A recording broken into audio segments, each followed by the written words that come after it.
It's the Ralph Nader Radio Hour. Stand up, you've been sitting way too long.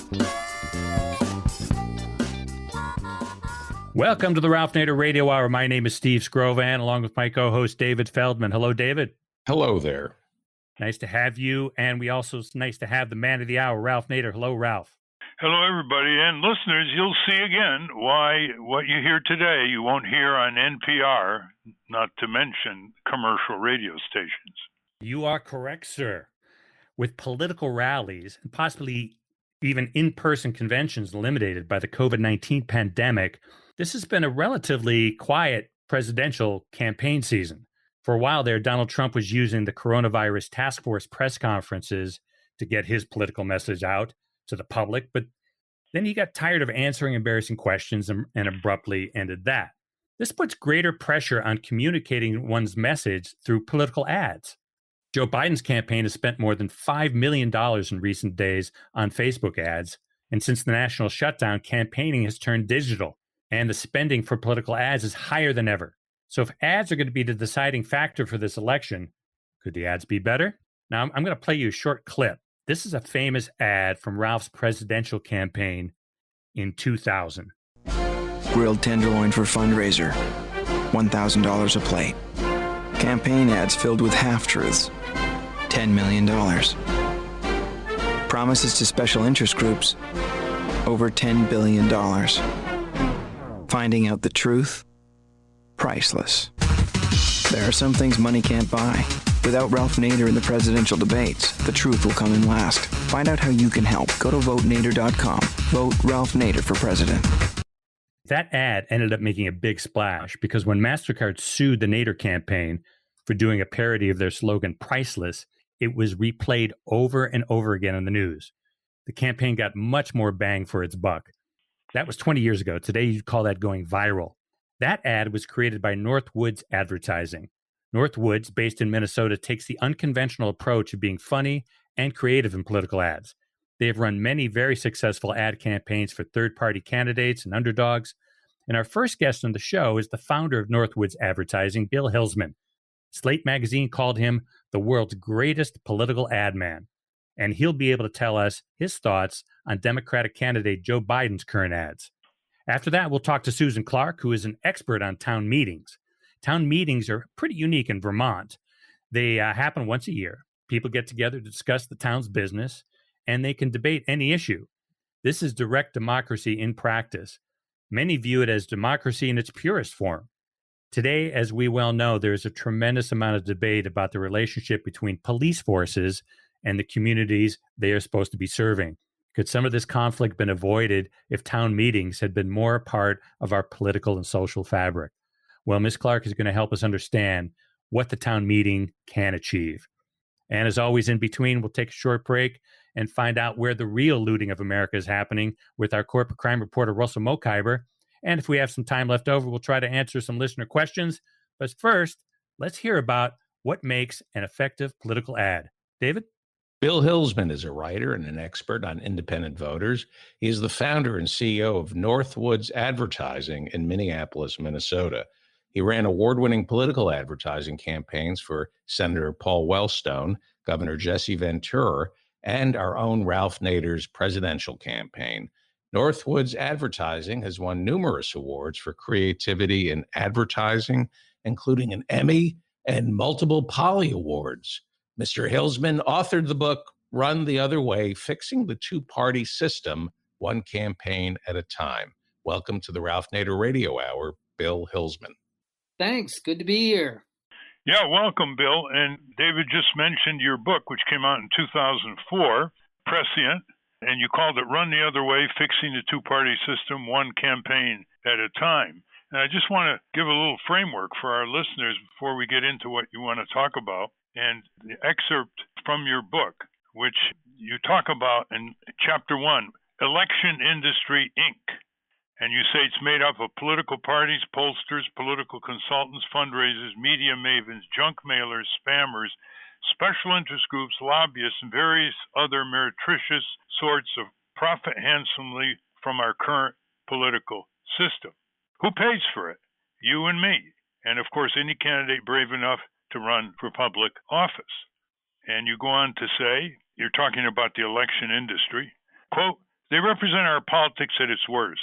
From party operatives to pollsters to direct mail merchants to media consultants to general strategists, the overwhelming majority of political consultants are a craven and narrow-minded bunch who would be failures in nearly every other field. They are disloyal to a fault, as quick to turn on a candidate or a cause as they are to be hired by one. Collectively, I, meaning Bill Hillsman, call this monolith Election Industry, Inc. Like the infamous military-industrial complex, but not nearly as productive, it is an inside-the-beltway collective of toadies, fakes, crooks, character assassins, racketeers, party apologists, false scientists, phony experts, self-aggrandizers, back-scratchers, and backstabbers, often embodied in the same person. Election Industry, Inc. drives up the cost of our elections and drives down the number of people who participate in them. The people who populate it concern themselves with only two things: their own self-generation, their own self-preservation, and money, end quote. So, listeners, obviously Bill Hillsman does not engage in soft talk, but he can back up everything based on his experience. So, welcome again, Bill. And now we go to the present situation. You have a rather pessimistic appraisal of whether the Democratic Party can beat the most impeachable, ignorant, ego-obsessed, incompetent, slanderous president in American history, Donald Trump. Why? Well, I think they always seem to make the same mistakes, don't they? If you think back to the last two Democratic presidents that came from outside of the system, it was Bill Clinton, who was not really the chosen one by the party machinators, and Barack Obama, who had to defeat Hillary Clinton in order to become the nominee. If you look at the others that we've had, it's been Al Gore, who completely kicked away a eminently winnable race in 2000. It's John Kerry, who was measuring the drapes for the White House when he found out that somebody should have paid more attention to Ohio. And it's Hillary Clinton, who was so far ahead by every feasible poll that was out there. We can talk about the deficiency of polling at some point too, but she lost a race that was impossible to lose. So it seems like the Democrats, every time they think they're in a position to win, figure out a way to lose. Well, certainly, Bill, Hillary Clinton gave us Donald J. Trump, and he wants another 4 years.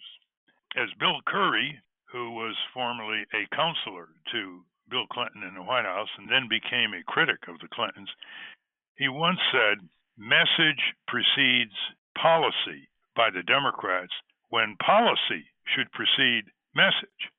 So why do you think, although the polls are higher for Biden against Trump right now, why do you think the Democrats are unable to answer the question that all kinds of people ask, including Democratic voters?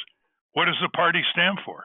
I don't know. I mean, that's something that the party's been flailing about, trying to answer for at least the last few decades since I got involved in politics.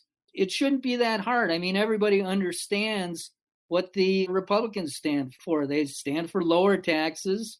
They want you to have more money in your pocket, and they stand for law and order in times like this. That's a pretty easy mission statement to get people to understand. Democrats, on the other hand, have a wealth of things they could be talking about that impact people every single day. Yet they fail to understand who they're talking to, what issues are important to the people that they're talking to, and the best way to talk to those people. A good example of that was in the 2000 campaign when Gore would not come out for a stronger minimum wage, which was, Franklin Delano Roosevelt's vintage proposal in the 1930s and was very popular among millions and millions of lower income voters who were making less in inflation-adjusted wages than workers made in 1968. So that's just one example. And they've been fiddling around with health insurance since President Truman proposed universal health insurance to a rejecting Congress. So how do you think things will change? They keep saying, Barack Obama says it, all the other politicos, that they've got to beat Trump, and they think it's just a matter of voter turnout and fighting voter suppression. You add other reasons why the Democrats might blow it. Well, they're not very smart. I mean, if you think about it, where the Democrats lost the last election, we're in 3 states, basically. It's Wisconsin, Michigan, and Pennsylvania, all of which they should have won going away. I mean, those are easy states for Democrats to win. But somehow they ignored what was going on in those states so that they could expand their message into Texas, North Carolina, Arizona, and places that were anything but slam dunks. In order to beat Donald Trump, you have to figure out, number one, how and where to beat him, and number two, where the possibilities exist to run up the score. The last time the Democrats looked at it at the electoral map and decided they were going to run up the score. This time, I think it's imperative for them to understand that you have to win Wisconsin, you have to win Pennsylvania, and you have to win Michigan. If you win all of those and you carry the states that Hillary Clinton carried last time, it doesn't matter what happens in Ohio. It doesn't matter what happens in Florida. You win. Now, if you can wrap that up and pay enough attention to it, then you can talk about expanding the map. And personally, I think Donald Trump not only has to be beaten, he has to be truly, truly defeated. Because if there's any way for him to hang on to power, unless this is a 15, 20-point deficit, he is going to try to hang on to power. So I think it's imperative that Donald Trump not just be defeated, but be defeated by one of the largest margins that we've ever seen a president defeated by. I agree, and they don't seem to have those high expectations. I mean, they're perfectly willing just to try to squeak by, the most vulnerable president politically. I mean, look at the way he's been behaving lately. How about taking in bleach? Look what he's done in terms of walk across Lafayette Square, turned the military retired people against him, the former heads of the Joint Chiefs of Staff, former Secretary of Defense. I mean, he is stumbling his way into the arms of the Democrats. But yet you say, and I want to say it in your words, you say Trump's campaign is running rings around Biden in terms of digital communications. How the Biden campaign is making many of the same mistakes the Gore and Hillary Clinton campaigns made, and how the recent civil unrest is making Minnesota much more winnable for Trump. How do you explain all that? Because the Democrats take people for granted. It's very close here in Minnesota. In fact, if the election were held today, I don't know that Joe Biden would win, especially based on current events and all the civic unrest that's taken place. But that's also a function of Democrats taking minority voters for granted. They take certain states for granted. They think that they are, quote, Democratic states and that they will always be Democratic states. And then you end up losing Wisconsin, Pennsylvania, and Michigan, and damn near losing Minnesota the last time. They take African-American voters for granted. They take a large majority of minority voters for granted. I don't know what they're doing. I mean, I honestly don't understand what they're doing. Joe Biden is facing a very dynamic candidate in Donald Trump. You can love him, you can hate him, but he's a dynamic candidate. Joe Biden is not. The Biden campaign has to figure out some way of getting Biden in the mix. I think what their strategy is, let's sit on the ball and let's let Donald Trump destroy himself. Well, that didn't work in 2016. They pretty much sat on the ball, said nobody in their right mind could vote for Donald Trump, and look what ended up happening. You have to go out, you have to engage this guy. I don't know why Biden, if he's trapped in his basement, why isn't he doing a press conference every day in his driveway? Why aren't they doing more things? They just started to ramp up their digital buys, but they need to go beyond Facebook. That's not where all their voters are. They need to make bigger statements. They need to run a more asymmetrical type of campaign instead of just going back to the basics of, well, we've got a terrible opponent. Everybody's certain to recognize how terrible he is. All we have to do is keep Joe Biden breathing, and Donald Trump will lose. That really does seem to be the approach so far. But how would you, if you were the Democratic Party, not take African Americans and minorities for granted? I think it starts with party leadership to a large degree. I don't think they've done a great job, especially in areas where minorities are not a majority or increasing. I think they've done very little to pay attention to minority candidates in certain states that are predominantly white.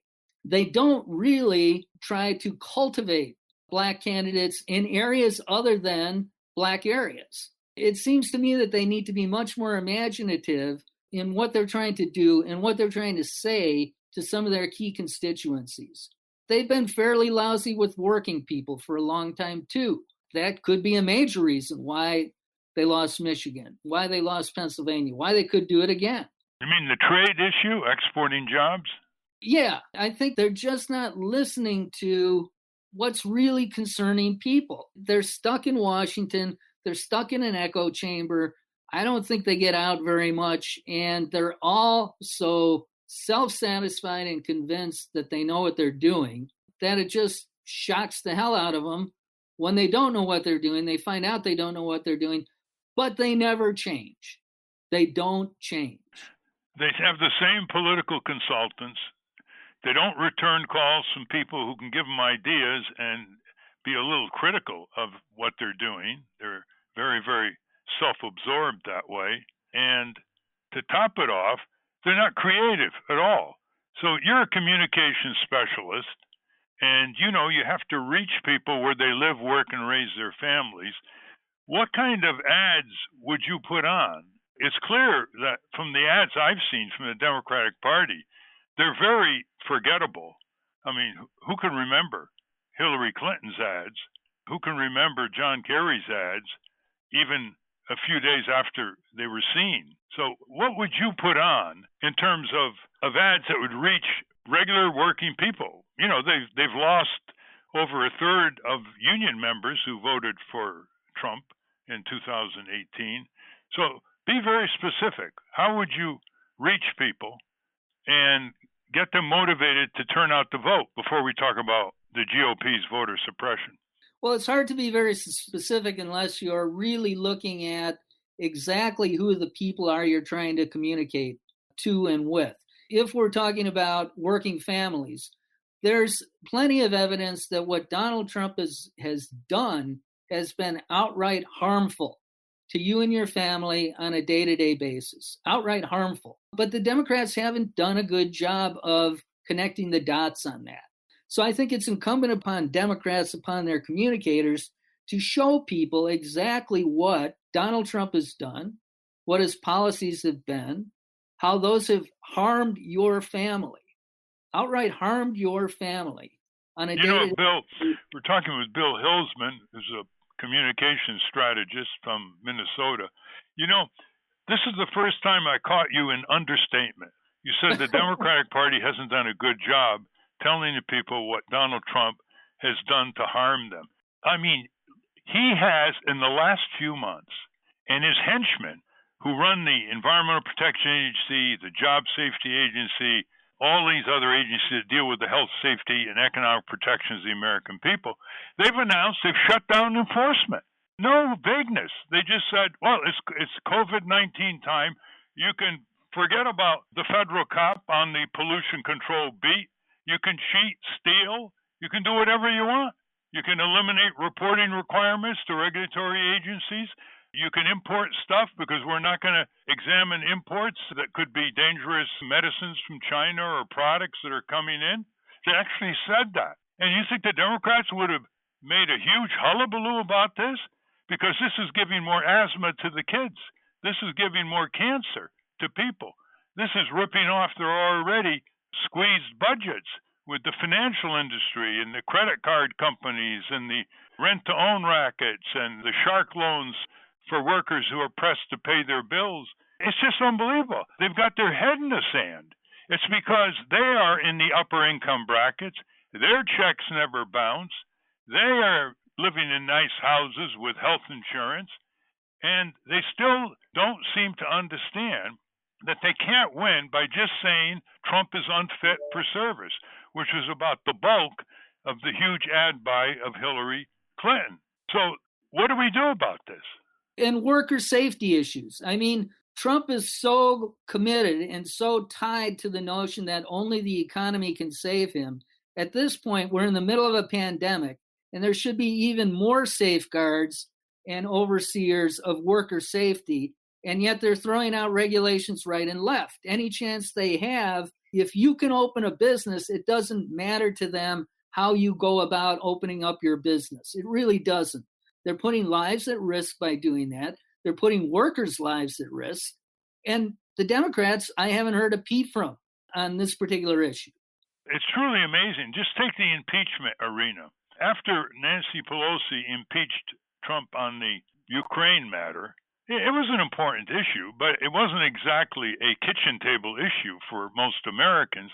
She had at least 11 other impeachable offenses, some of them real kitchen table issues, like shutting down the health and safety and economic protections laws of the U.S. government. And she had one that was totally airtight. Trump has destroyed the separation of powers. He has defied over 70 subpoenas. Nixon was recommended for impeachment by the House Judiciary Committee before he quit because he defied one House subpoena. And basically, the Democrats, after the Ukraine matter was defeated by the Republicans in the Senate, inoculated an ongoing impeachable champion, Trump, from any further accusations under the Constitution. I mean, it's just unbelievable to see it. So do you think it's all down to getting out the vote because the Democrats can't motivate many people with their message? They got their heads in the sand? Well, it's going to be hard to motivate people when you've got a candidate like Joe Biden. He's just not a very dynamic candidate. He's not Barack Obama. He's not Bill Clinton. In many ways, he isn't even Hillary Clinton, who had the advantage of possibly becoming the first woman president to drive voter turnout. So I'm exceptionally worried. I mean, we have a candidate that reminds me much more of Al Gore or John Kerry than of a Bill Clinton or Barack Obama. It's a huge concern, and the Democrats are turning to their usual suspects to hire to get the word out instead of looking for more imaginative types of communicators. It's the same old, same old. Well, that's true. They are good at scapegoating people like the Greens. They never look at themselves in the mirror after they lose to the worst Republican Party in history in election after election, and not just at the national level, but at the governor's level and the state legislative level. It's amazing how they never flunk. They never get new replacements. And they beat back the Bernie Sanders challenge, again, in ways that weren't entirely savory. And unfortunately, this country relies on this corrupt Democratic Party as the only available way to replace the Republican brigands and Donald Trump in Washington, D.C. So are they asking you for any advice? Do you have any clients who are in the Democratic candidate race at whatever level, Bill Hillsman? No, we generally work for challenger candidates. So the types of candidates that we work with, even on the Democratic side, would more likely than not be somebody who's challenging an incumbent. We generally work for more progressive candidates. We work for candidates that really want to change things, not just do what the DCCC tells them to do. So we've been trying to do more and more with outside organizations, with independent expenditures and causes like that to try to bring some type of effective communications to bear on this particular election. But you're absolutely right. The most creative the Democrats ever get is trying to figure out excuses for losing winnable elections. They get very creative then. What do you think about the vice presidential pick by Biden? Do you have thoughts on that?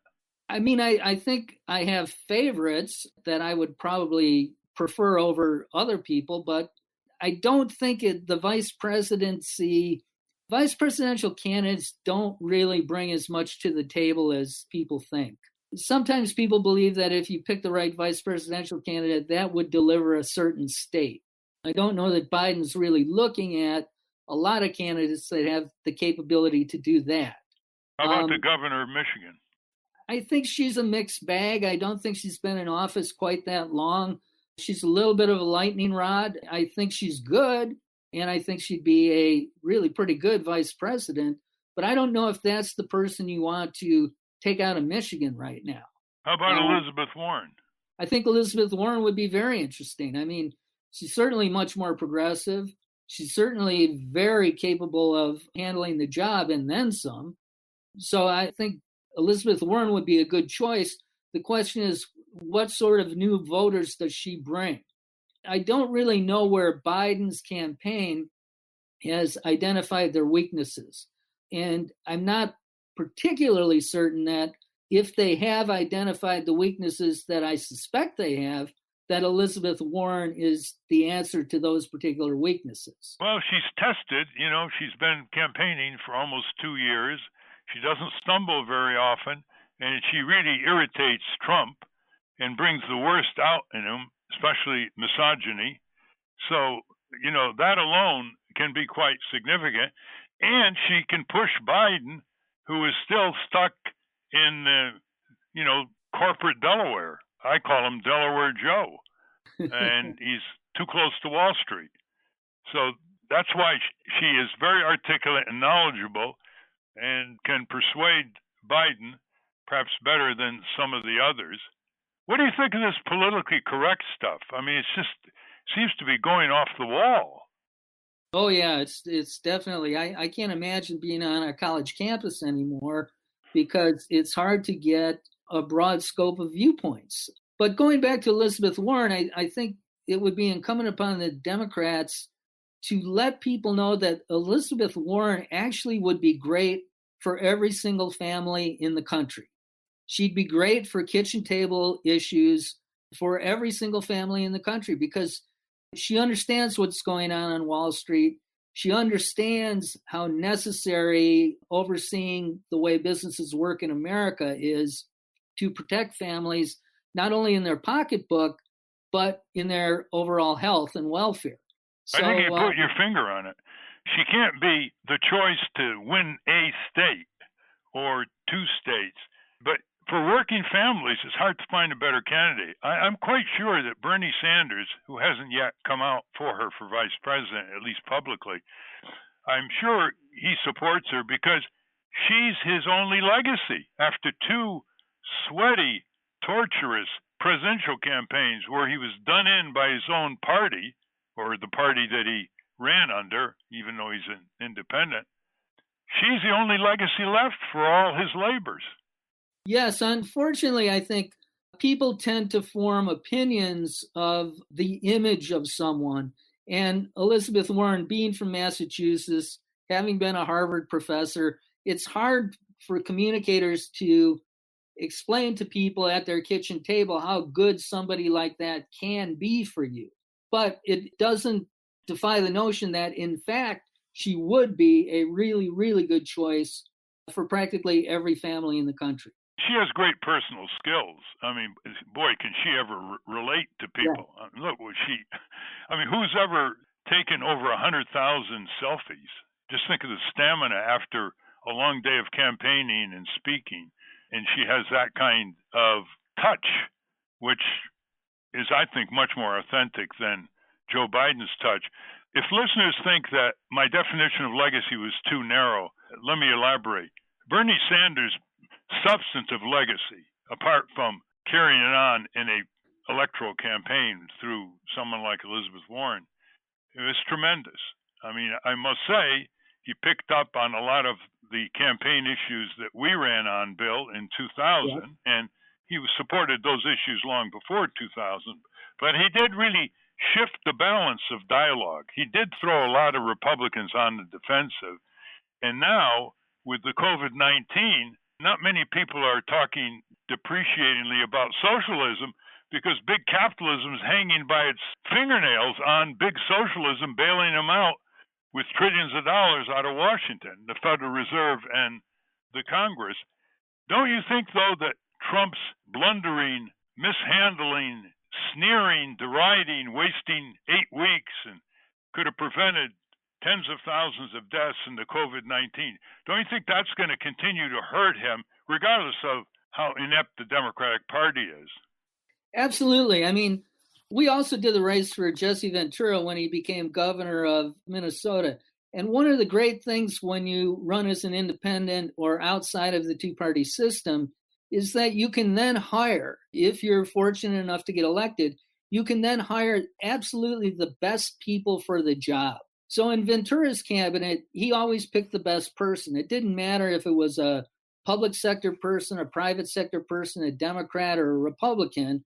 He got the best cabinet that Minnesota's ever seen put together in government because he wasn't one side or the other. That's the type of thing you really want to have go on at the federal level as well. Trump was outside the Republican mainstream. He ran as a change agent. He could have really upset the apple cart and gone out and hired whoever he wanted to. He comes from business. He could have hired the best people for the job, but he didn't. He hired family members. He hired cronies. He hired flatterers. He hired a bunch of people who weren't doing a job so much as the main part of their job wasn't so much doing their job as it was making the president feel good about himself. And that's where the rubber meets the road. That's when a pandemic is on the horizon and it should be visible to everybody, particularly in government. And then all of a sudden, it's not. Nobody sees it for a month, 2 months in advance, which is critical time lost. And that's why we're in the situation we're in right now. Well, you know, they ought to learn from the Paul Wellstone campaign. Paul Wellstone was a professor at a college in Minnesota when he decided to run for the U.S. Senate. Almost nobody had ever heard of him, and he retained you as political strategist. Why don't you briefly describe, in the time available, which is short, how you took on that campaign and why Paul Wellstone won that campaign? Well, he had done a lot of work in terms of organizing, especially saving family farms, protesting against banks that were trying to foreclose on family farms in Minnesota. He was an activist from the word go, but he also had the ability to inspire people. The problem for Paul was that he wanted to emphasize organizing so much that he thought he could win a statewide campaign on the basis of organizing when nobody had ever heard of him. So in a situation like that, you have to take what's best in a candidate and be able to put it out there in communications so that everybody in the state can see what you see. Everybody in the state can see what the people he was helping can see. Everybody in the state can see what the activists that would go along with him and help him on these missions can see.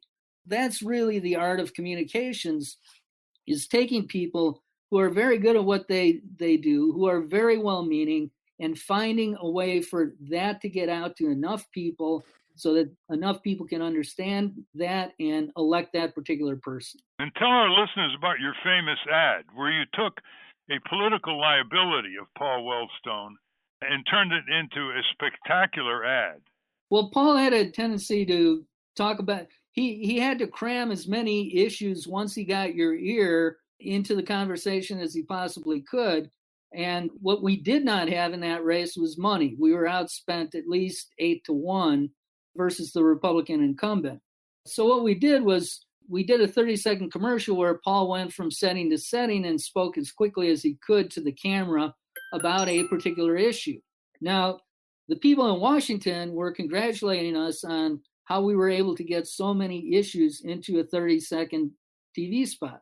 But the reality was the commercial wasn't about that at all. The commercial was really about how he had to talk fast because he didn't have enough money to afford very many commercials. And fortunately, that ad worked on a number of levels, not just creatively in terms of getting people to pay attention to it, not just in terms of raising Paul's name recognition, but also in terms of fundraising. It was amazing how many people all of a sudden said, I like this guy. I want him to be able to compete on as close to an even level as possible.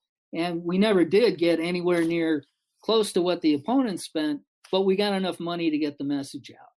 And he traveled all over Minnesota, up and down the state in that famous bus. And he knew what he was talking about because, as you say, he's been a long time activist, and he knew what issues resonated with working people, regardless of what political labels they put on themselves. Well, how can people get more of Bill Hillsman? Do you have any social media you want to convey? A lot of our work is up on YouTube. If you just go to Northwoods Ads, you'll find a number of our commercials up on YouTube. And our website is northwoodsadvertising.com. If anybody wants to visit it, contact us, tell us what we should be doing better, or tell us where we should be working for their particular candidates. Last question. If the Democratic National Committee came to you in the next 2 months and said, Bill Hillsman, we're not doing well, save us, would you take that retainer? Probably, maybe. I mean, I've been in this business long enough to know that you have to know what the ground rules are, because you can be brought in by anybody, but if they're not going to let you do what you want to do and what you're good at, then it doesn't matter that they bring you in. In some ways, that's the biggest weakness of the Democrats. They hire a lot of people and they keep hiring the same people, but somehow nothing ever gets better. Well, on that note, we've been talking with Bill Hillsman, author of a book you should all read, even though it came out in 2004. It could have been printed this year, called Run the Other Way. And Bill, we're going to continue this in the next few weeks because there's a lot more to say. And I hope that we can develop a real critique of this practice by the Democrats where they put message before policy and end up with empty messages and a lot of wasted money in tons of TV ads that are forgettable. Thank you very much, Bill. You're welcome, Ralph, and I'd be happy to come back if we want to start doing something where we look at particular Democratic ads and pick them apart. I'd be happy to do it. Maybe it'll be instructional.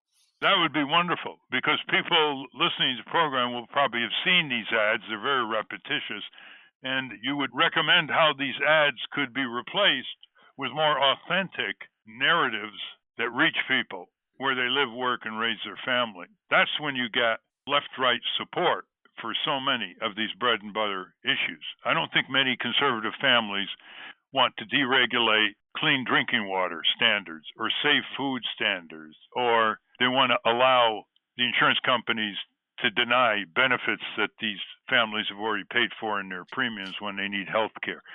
Thank you very much, Bill Hillsman. To be continued. My pleasure, Ralph. Anytime. It's great to talk to you. Likewise. We have been speaking with the world's greatest political ad man, Bill Hillsman. We will link to his book at ralphnaderradiohour.com.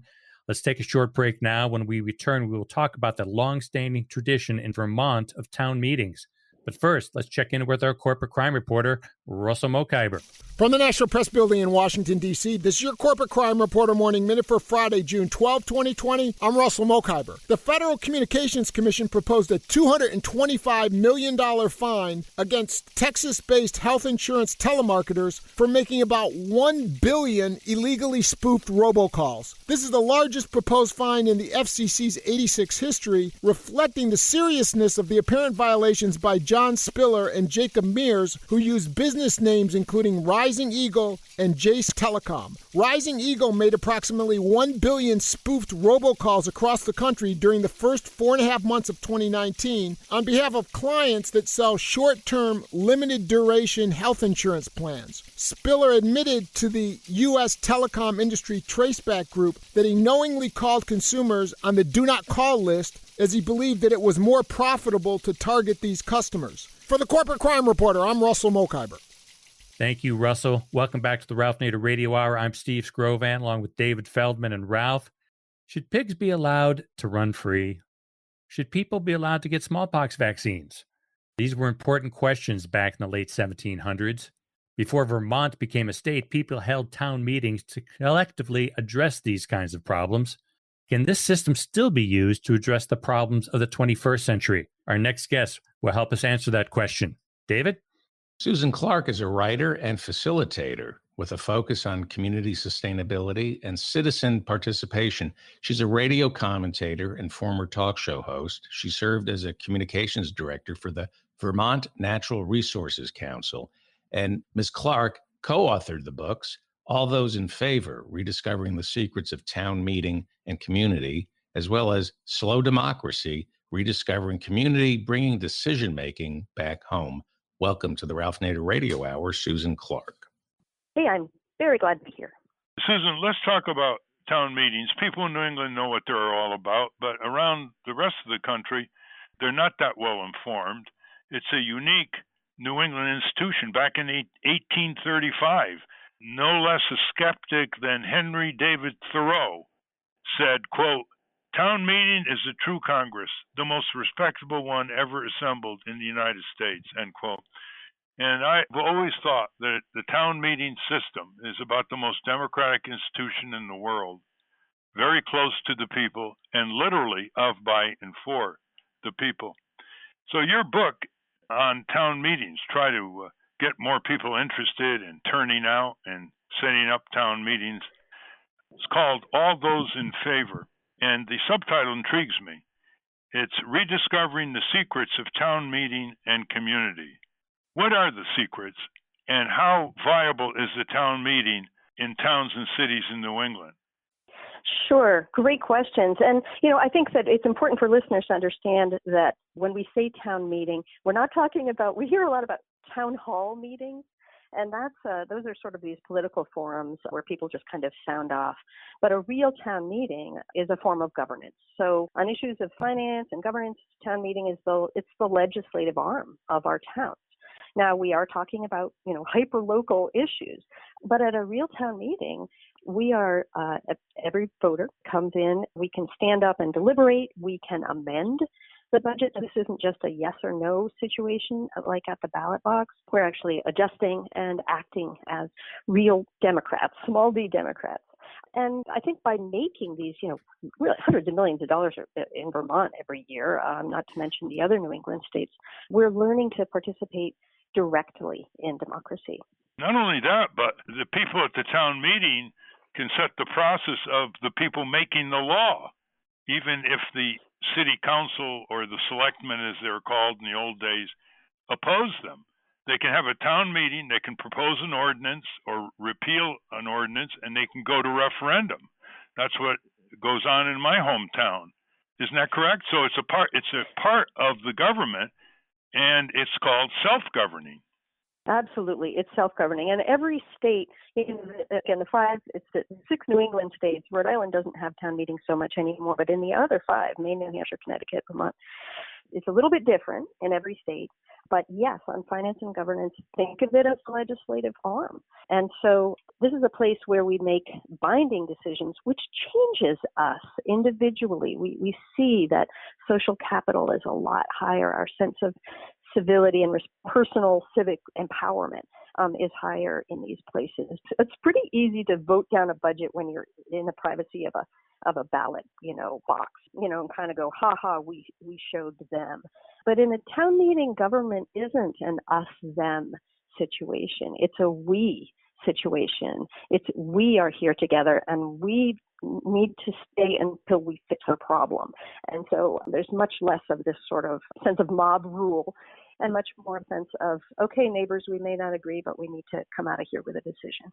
Well, in your book, All Those in Favor, it's so useful, listeners. You have frequently asked questions about town meeting, 10 things you can do now to improve your town meeting, 10 things you can do over time to improve your town meeting, and all kinds of useful things to revive the town meeting. I use the word revive because a lot of towns and cities in New England over the last 75 years have dropped the town meeting and put in place the city manager and more of a town bureaucracy. Can you give us some figures on that? Well, what we know from UVM Professor Frank Bryan's data studying town meetings across Vermont is that we see much better participation, per capita participation in town meetings in smaller communities than in larger ones. So we do urge, rather than just necessarily switching to a city form of government or to what we call in Vermont Australian ballot, just switching everything to the ballot, we ask people to consider a representative town meeting. And there are many of those in Connecticut. Greenwich, Connecticut has a representative town meeting. So the community is divided into districts and you can be elected to go to the town meeting. It's not direct deliberative democracy the way a traditional town meeting is, but at least it keeps that deliberation. And certainly in Vermont, where there's representative town meeting just in one place, but across other smaller communities, you at least see a very good chance that a person could be, if they wanted to be, elected to that representative body. So it keeps government having a sense of we rather than they. But there are other lessons that we take away from town meeting that larger communities can learn from. One of them is really all about how important it is that keeping some power local and made in that face-to-face deliberative manner really helps build our democracy. So even in large communities, we can do things like participatory budgeting, which has been used in over 1,500 cities and towns. It's in New York City, it's in Chicago. It'd be fantastic to adopt this in places that have switched to a city form of government, like, Bridgeport. That's a good point. What struck me in chapter 3 of your book, All Those in Favor, Rediscovering the Secrets of Town Meeting and Community by Susan Clark and Frank Bryan. You have a quote by Jefferson, 1816, in a letter to Joseph Cabo. He said, quote, "Town meeting is the wisest invention ever devised by the wit of man for the perfect exercise of self-government," end quote. And here we are in 2020, and people could care less. There are a lot of empty seats at town meetings, even in small towns in New England. It's like the great majority of people have little self-regard for self-government. They can't be bothered, and a lot of them get their kicks by scapegoating their politicians or excoriating their politicians without drawing the conclusion, which is we're looking in the mirror because we're the sovereign force under our Constitution, we the people.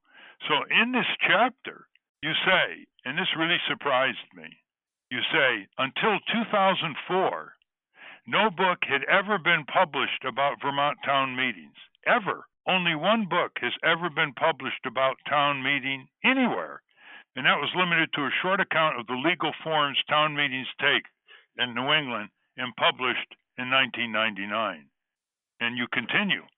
Worse, national politicians aided and abetted by the national media have changed the very meaning of town meeting from a community legislature to a public meeting, or even more off the mark, to a political campaign technique, end quote.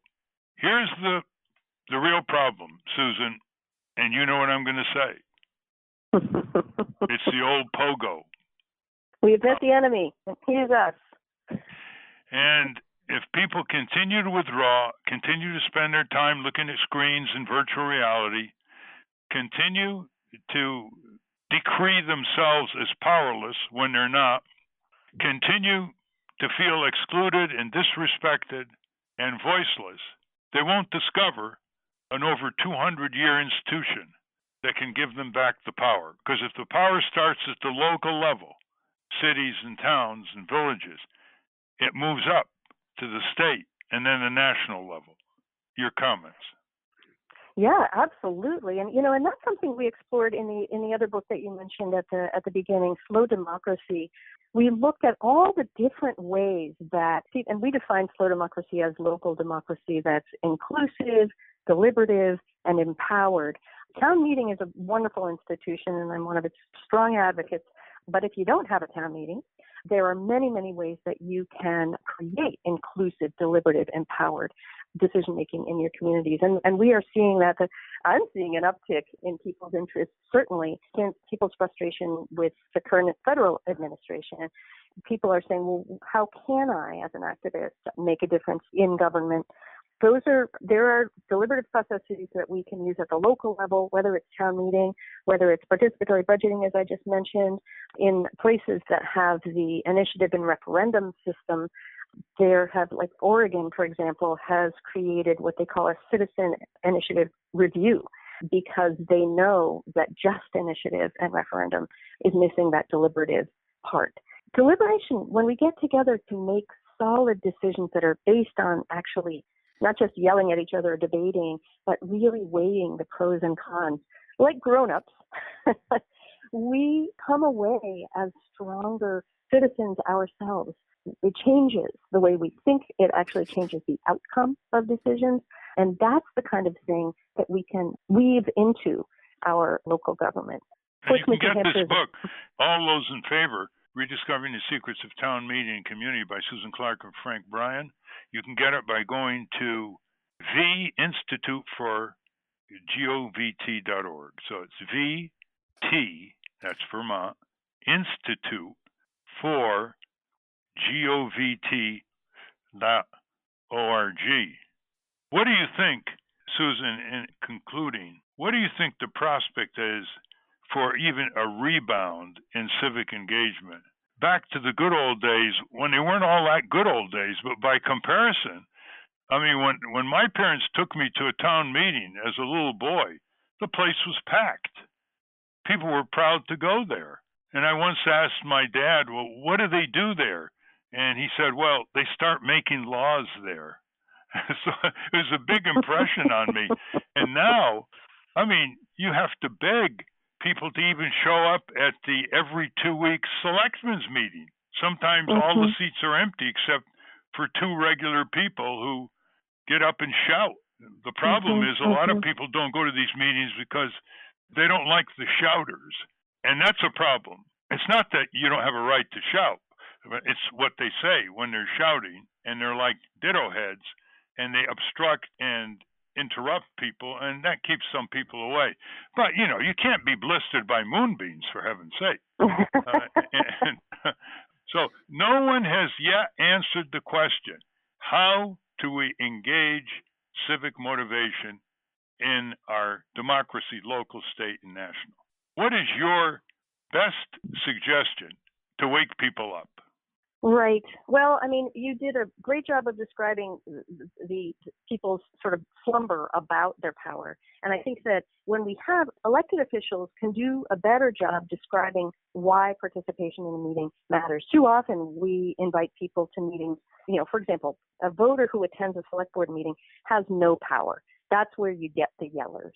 Whereas if you are actually part of a deliberative body that's making binding decisions at a town meeting, you're less likely to get that sort of yelly thing happening and more likely to get people making civic decisions together. So I'm encouraged by the sort of 21st century engagement strategies, things like participatory budgeting, where, because I think the internet has changed our expectations for public engagement, you know, people just won't stand for top-down command and control decision-making anymore.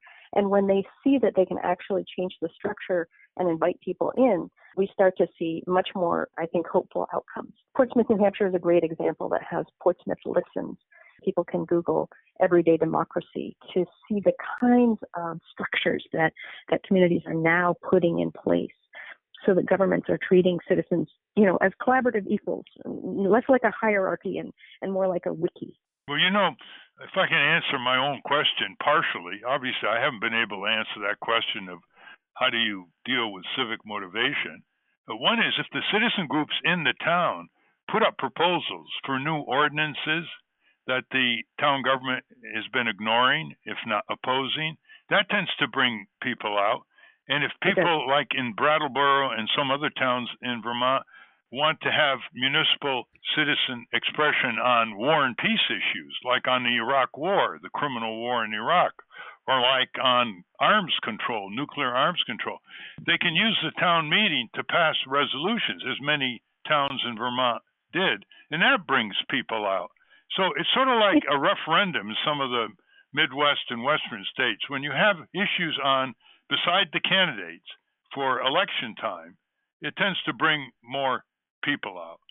Well, we're out of time. I want to really thank Susan Clark and Frank Bryan, who together have done more to publicize challenges, the contributions, the problems of town meetings, but still retain their great respect for this original contribution by our forebears to local and direct democracy.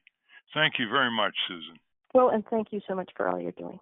We've been speaking with expert on citizen participation, Susan Clark. We will link to her books at ralphnaderradiohour.com. Let's do some questions. This question comes from longtime listener who always asks good questions, Dale West.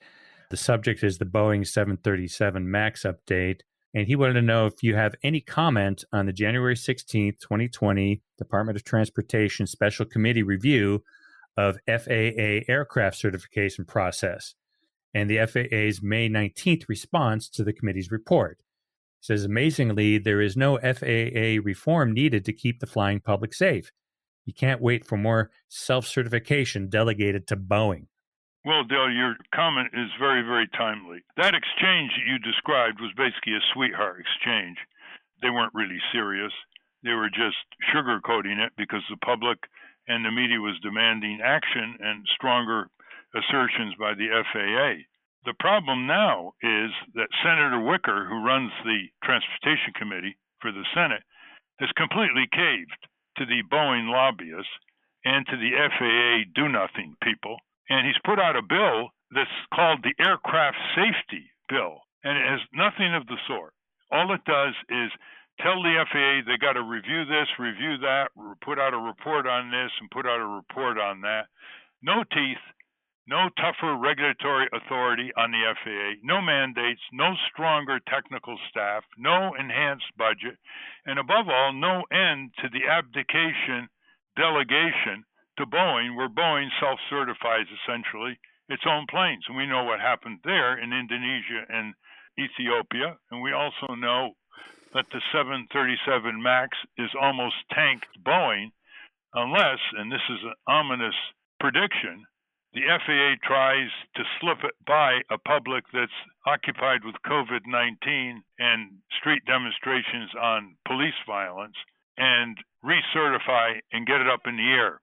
That is not likely to happen, but I wouldn't put anything past the FAA because the FAA knows it doesn't have to worry about Congress, and the FAA can do anything like that. They're very arrogant, they're very secretive, they're very cushy with Boeing. The other side is more airlines are starting to cancel their orders for the Boeing 737 MAX. And so the 5,000 orders are shrinking by the week. And with the weakness of the airlines, they are now not expanding their service, which is what the purchase of the 737 MAX was all about. They are contracting. So we'll see how it turns out, but I'm glad you're right on top of it, Dale. Just spread the word. Well, thank you for those questions. I want to thank our guests again, Bill Hillsman and Susan Clark. For those of you listening on the radio, that's our show. For you podcast listeners, stay tuned for some bonus material we call the Wrap-Up. Join us next week on the Ralph Nader Radio Hour when we speak to Lisa Gilbert of Public Citizen about what they are fighting for in the next stimulus package. Thank you, Ralph. Thank you, everybody. And if you're listening in the St. Petersburg, Tampa area, or Houston, there are community radio stations which I would love to have them carry this radio hour. Hey, everybody, this is Steve. Before I turn you over to Jimmy for the wrap-up, and we've got some great stuff coming up with Bill Hillsman. As some of you may know, in addition to co-hosting the Ralph Nader Radio Hour, I am also on the board of the legendary public interest group that Ralph founded back in 1971. It's called Public Citizen. And regular listeners, you know, we've had many public citizen activists on the show. President Robert Wiseman, Dr. Sid Wolf, Michael Carome, Lori Wallach, Rick Claypool, Joan Clayburgh, Bart Naylor, and Executive Vice President Lisa Gilbert. Well, I'm here to alert you to a special benefit I'm producing for Public Citizen. It's virtual, so anybody can attend. It's going to stream on Facebook, Twitter, and YouTube. It's Thursday, June 18th, 8 p.m. Eastern, 5 p.m. Pacific. It's going to be a fantastic evening of music, laughter, and inspiration with appearances by comedians Louis Black. I got Paula Poundstone, Ray Romano, Sarah Silverman, Jeff Garland, musicians Phoebe Bridgers, a huge indie rock star, Candace Springs, and Steve Earle. It will also feature appearances by Public Citizen's congressional allies. We'll have Pramila Jayapal and Elizabeth Warren, and maybe some more. There may be a surprise in there. Actors George Siegel, Wendy McLevin-Covey from the Goldbergs, and Nora Dunn will be stopping by, along with legendary TV producers Norman Lear and Phil Rosenthal. All proceeds go to supporting our COVID-19 work, which includes access to medicines and vote-by-mail campaigns. These are just hugely important issues in the times we live in now. And usually, you know, we do these benefits in D.C. and Los Angeles, and if you don't live there, you're out of luck. But now you can join us from wherever you are, and you don't even have to wear pants. So go to citizen.org, and at the top of the landing page, click on the benefit button to RSVP. That's citizen.org. And we're going to put a link on the webpage for that too. Citizen.org. At the top of the landing page, click on the benefit button, and you'll be able to RSVP there. Then you'll be sent the instructions or the links about logging into the benefit. You don't want to be late because my good friend Ray Romano is going to go on first. And that's Thursday, June 18th. It's 8 p.m. Eastern, 7 Central, 5 Pacific, I guess 6 Rocky Mountain. We got great people in Boulder. Let's show up. It's going to be a great show. Go to citizen.org and click on the button at the top of the landing page. I'm very excited about this show, and it's going to be really fun, inspirational. Public citizen people will be coming on to kind of give us little capsule summaries, all the work they're doing. And this is the whole layer of people are out there keeping us healthy, safe, and defending our democracy. So go to citizen.org and click on the top of the landing page. That'll take you to the RSV page. Thursday, June 18th, 8 p.m. Eastern, 7 Central, 6 Rocky Mountain, 5 Pacific. Hope to see you there. Hi, this is Jimmy Lewert, producer of the Ralph Nader Radio Hour, and welcome to the wrap-up. First, we continue our conversation with Bill Hillsman. David and Steve, before we conclude this time with Bill Hillsman, any comments? Yeah, if I may go first, David, thanks. What do you think about these anti-Trumpers of the Lincoln Project, the ads that they are putting out? What do you think of those ads? I've seen a couple of the ads. I actually haven't seen that much activity. One of the problems for the Lincoln Project is they actually don't have that much money. They should have more money so that the ads that they are doing can get out there more often. But here in Minnesota, I'm not seeing a whole bunch of their ads. I've seen a couple of them online. I think they're good. I think they're okay. The uniqueness of the Lincoln Project, though, really comes from the fact that it's Republicans advertising against Trump. And that really isn't part of their communications. So I think they've done some good work. I don't think it's out there enough. And I think there's even better work that they could be doing. So it is remarkable how little money they can raise. I mean, they're supposed to be well connected. It's just that Trump intimidation of all Republicans. Amazing. So, exactly. So Bill, what you're saying is that the ads are hard hitting, but they could be mistaken for Democratic ads. And if they were saying, look, we're Republicans, we are voting against Trump, that would be more effective. I think especially now. So I think that's the case, especially now. There's a lot of Republicans who are looking for reasons to vote against Donald Trump. And for a number of fairly high profile Republicans to come out and identify themselves as lifelong Republicans and say, this is why I'm not voting for Donald Trump. You've seen some courage in the Senate with people like Mitt Romney and Lisa Murkowski, but that's not enough. Right. David? Can you think of any successful television ads that didn't appeal to emotions that stuck with the issues? Do you have to appeal to emotions when you're doing TV ads? Yes. Something economists understand that communicators don't, at least political communicators, is that people don't make decisions in a rational way. I mean, we all wish they did, but they don't. People make decisions based on emotion. I spent more than 20 years in consumer marketing before I ever got into politics, doing a lot of communications with politics. And we've known forever that emotion is what drives purchase decisions. It's really no different in politics. And the other thing that people don't really understand in political communications is that consumers are voters, voters are consumers. And they're not looking for features, they're looking for benefits. So you can talk about positions on issues till the cows come home, but those are all features. What they really want is the end result of that. So you have to have a plan that says, this is not only what I'm promising you, this is how I'm going to deliver on it, and somehow be able to affect that change if the people give you their vote and elect you. Do you think they should learn from Newt Gingrich in 1994 when he developed a contract for America, which was horrendous? But it basically said, this is what we're going to do if you elect us. The Democrats don't seem to put bread and butter issues and peace and war issues together and say, this is what we stand for. Do you think they should do that? Yeah, but I think to a certain degree it's impossible because this has been going on for at least my entire lifetime. So I don't know how it's going to change anytime soon. I mean, it's glib, but it always goes back to the Will Rogers line that I don't belong to any organized political party. I'm a Democrat. Trump gives people derogatory nicknames: Crooked Hillary, Lying Ted, Little Marco, and on and on. And the people who are targeted for this never give him a nickname. The Democrats never give him nicknames: Decadent Donald, Enemy of the People Donald, Dangerous Donald, Disgusting Donald, use his own words. And so a bully who gets away with these nicknames that are automatically put on the media, with even the New York Times repeating them without giving the victim of the nickname any chance to reply. So he gets a double run here through his tweets and his audience there, and then the media just repeats it again and again, and there's no pushback with nicknames against him.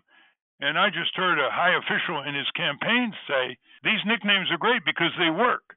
What would you advise? Well, they do work. I wrote one down a couple of weeks ago because he was defending himself against, what was it called? He kept calling it the impossible. Something about it was impossible to foresee this pandemic coming. And I always thought that you should substitute impossible with ignoring. And if the Democrats could have done something around that and really tabbed him with that, that would have worked. I'm not being very articulate because I wrote it down, but I have it someplace. Would you advise opponents of Donald Trump, whether they have been nicknamed by him or not, to give him his own medicine? That's the only way you deal with a bully. You remember how many times he would basically incite his huge audiences and rallies to say, lock her up, lock her up. Right. But when he went to a baseball game at National Park in Washington last year, people started saying, lock him up, lock him up. And then he went to his rallies and he didn't incite, lock her up. You see, that's the way you deal with a bully, wouldn't you say? Oh, yeah. And we didn't get into it in this conversation, but it's also why I think if there was the right third party candidate in this race and that candidate could get on the debate stage, it would do a world of good for Biden and for everybody else.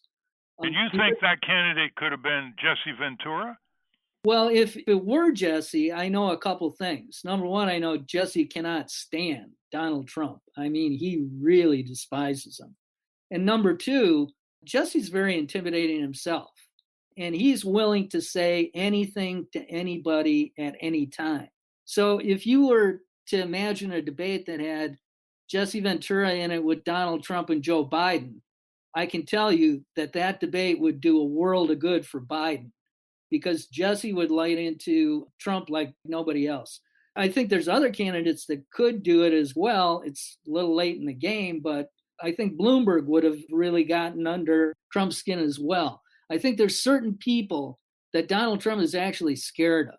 And if there was some way to inject those people into the election in some way, again, it would really be helpful for Biden because I don't think he can't do it himself. Well, as far as nicknames, Bunker Boy has gained a lot of traction in the media in the last week or so. That would have to drive Trump crazy, being called Bunker Boy. It does, but it's too short term. I mean, if you say Bunker Boy in September, nobody's going to know what that means. So the beauty of Trump's nicknames is that it actually really cuts to the quick of most of these people, like Low Energy Jeb. I mean, that's pretty damn good. Yeah. Yeah. Well, very good, Bill. Good. Thank you, Bill. Thanks so much. And now Dave and Steve weigh in with Susan Clark. Anyway, we're running short of time. David and Steve, do you have any input here? Yeah, Susan, my question has to do with my framing at the beginning of your introduction, where I'm wondering what you think of what's going on in terms of community's relationship with the police. And when you see that, do you think, wow, if we had town meetings, if we had more citizen legislatures, maybe this wouldn't have gotten so out of hand? Yes, I do think that citizen engagement, whether it's through a town meeting or I mentioned the deliberative process of everyday democracy. That's an organization. Over 60% of the work that they do winds up being about race. When communities get together and have authentic conversations about what matters to them, race comes up in the majority of times. And these are what analysts call wicked problems. They aren't going to be solved just by advocacy or just by expertise. They need what we call slow democracy, meaning we need to slow down together and have a deliberative conversation where we can really hear each other. It's the only way our brains can open up. What do you think of these Zoom meetings? Is it the same thing? Zoom at a time of COVID is way better than nothing. There are a lot of drawbacks to Zoom that we might think we're seeing each other, but in fact we're not making eye contact and we're not seeing each other's body language, and so they can be really exhausting and we can misunderstand each other as well. Because I've interviewed some politicians who say they love Zoom because there's ease of use, it's efficient, and it's easier to reach out to the constituents this way. Mm-hmm. They don't have to. Yeah. Technology is a tool like any other tool. A hammer can be used to build things or to tear them down, and I think that Zoom has a lot of pluses. I would certainly hate to see our face-to-face interactions entirely replaced. I'm always worried about the word efficiency because the connections that we can make in person it doesn't have to happen for every meeting, but it has to happen throughout the year in order for us to see each other as humans, I think. Right. There's no comparison with interpersonal civic engagement. I mean, all these demonstrations, if they occurred on Zoom, David, I don't think they'd have quite the effect. And finally, Ralph responds to more of your questions. Let's do some questions. David, why don't you do the honors? This comes to us from Holly. She says, Ralph, thank you so much for publishing your cookbook. It was my Mother's Day gift and is on the shelf with It Happened in the Kitchen, which has been a guide for me as a mother. I participate in my government not only as a responsible citizen, but as an example for my children. I follow Mrs. Nader's guide for a family dinner coupled with meals from both books from time to time. I must say, since reading Nader cookbooks, nothing beats a chickpea from a dried state. We've almost entirely kicked the can to the curb. Thank you very much, Holly. Well, that's why we put these books together, and they're meant to be read, used, and as useful suggestions for bringing up children. Thank you very much, Holly. This next one comes to us from Carrie Shulman.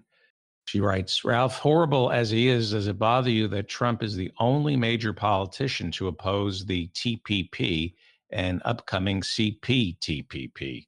Obama and Hillary Clinton campaigned for it, and Biden would certainly help pass it.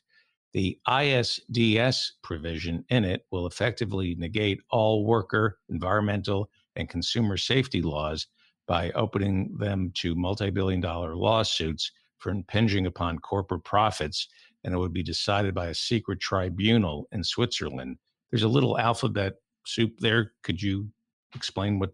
Well, yeah, it's the same type as NAFTA and the World Trade Organization. Basically replaces our system of regulation with a transnational system where there really are secret tribunals in Geneva deciding disputes between countries over what can be brought in, what can be exported, and under what conditions, and what labor, environmental, and consumer protections may be seriously lacking. My answer to the question is the House of Representatives will never pass this kind of Pacific trade agreement, period. And not only the Democrats will never allow this kind of NAFTA redux to pass, but there are an increasing number of Republicans who are also saying no more of these trade deals, no more of these hollowing of communities. And while the Republicans may have different reasons for opposing it than the Democrats, it adds up to a solid opposition base in the House, because even if presidents approve this, they have to get it through the House and the Senate. For more details, go to globaltradewatch.org. That's Lori Wallach's group. She's the director, globaltradewatch.org. This next question comes from Diane Beraldson, and she wants to tell us that she had purchased 2 airline tickets before COVID, along with travel insurance, and still today she's contesting the charges. She says, my travel insurance would not pick up my loss of money paid for the ticket, declaring that the airlines are responsible to reimburse me for my airline ticket. And the company who sold me my airline tickets refused to refund me my money. It would only offer me a flight for next year, which I don't know if I will take. And therefore, if I don't take a flight next year, I would lose the money. I disputed this with my credit card company and referred to the federal government law that explained when an airline flight is canceled, the customer, even if it's a non-refundable ticket, must be paid in full. I'm so upset because the government bailed out the airlines. For what purpose? I purchased airline travel insurance, which did nothing for me, and my own credit card company is protecting the airline industry. Any comment or advice on this? Yes, Diane. Airline travel insurance really is not supposed to be covering this kind of problem. If your flight was canceled by the airline, they're supposed to refund it. If you canceled the flight because you didn't want to travel during the COVID-19 epidemic, in my judgment, you should also get a refund instead of a voucher for a future ticket. If you want more details, go to flyersrights.org. They're the consumer experts on all of this, flyersrights.org. And I think you'll get your answers. And that's a wrap. Join us next week on the Ralph Nader Radio Hour. Until next time. Stand up, you've been sitting